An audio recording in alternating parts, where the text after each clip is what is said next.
নমস্কার বন্ধুরা, স্বাগত জানাই আবার আমার একটা নতুন ব্লগ ভিডিওতে। কেমন আছেন আপনারা? আশা করছি ভালো আছেন। আমি খুব ভালো আছি, সেটা অবশ্যই আপনাদের ভালোবাসায়।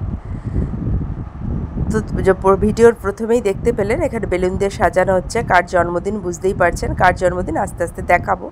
ওইদিকে চলুন, আমার বোন মাংস বসিয়ে দিয়েছে, মাংস কষা চলছে।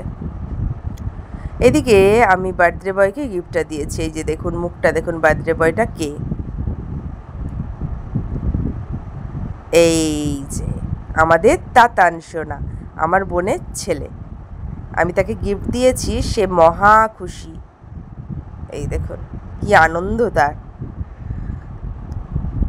তারপরে চলে যাওয়া হলো কেক কাটতে। এখানে সব এগুলো গিফটস তার, সব সাজিয়ে রাখা হয়েছে। এখানে বড় দাদা দিদিদের সাথে ছবি তোলা হচ্ছে। কেক কাটার আগে ফটো সেশন যাকে বলে। তারপরে তার বাবা ওই মোমবাতিটা একটু জ্বালিয়ে দিল। আলোর মোমবাতি, আমরা ওটাকে বলি ঝুরঝুরি আলোর মোমবাতি। আপনারা কি বলেন অবশ্যই কমেন্টস করে জানাবেন।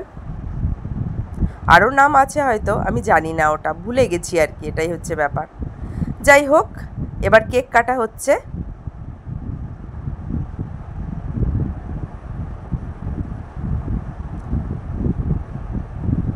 সবাই হ্যাপি বার্থডে বলছে, গান বাজছিল, বেশ ভালো লাগছিল।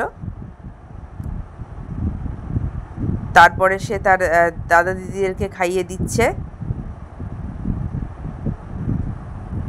এবার দিদি, এই দেখুন দিদি নানা বলছে, দিদি বলছে দিদিকে বলছে একটু লাগাই না, একটু একটু একটু একটু। এই দাদা ভাই বলছে একটু লাগাই, একটু, আরেকটা গাল দে, আরেকটা গাল দে, এরকম করে কথা বলে, জানেন তো।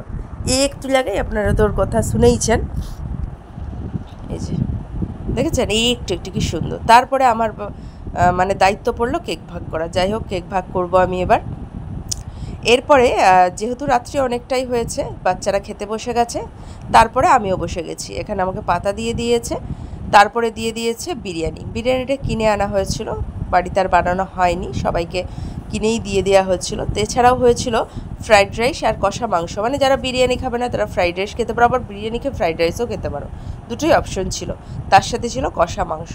তো আমি কষা মাংস দিয়ে সত্যি কথা বলতে ভাতটাই বেশি পছন্দ করি। আমি বিরিয়ানি ফ্রাইড রাইস লাভার অতটাও না। তো শেষে খাওয়া দাওয়া হয়ে এখানে বাড়ি আসবো। তো তার আগে তার মেশোই যে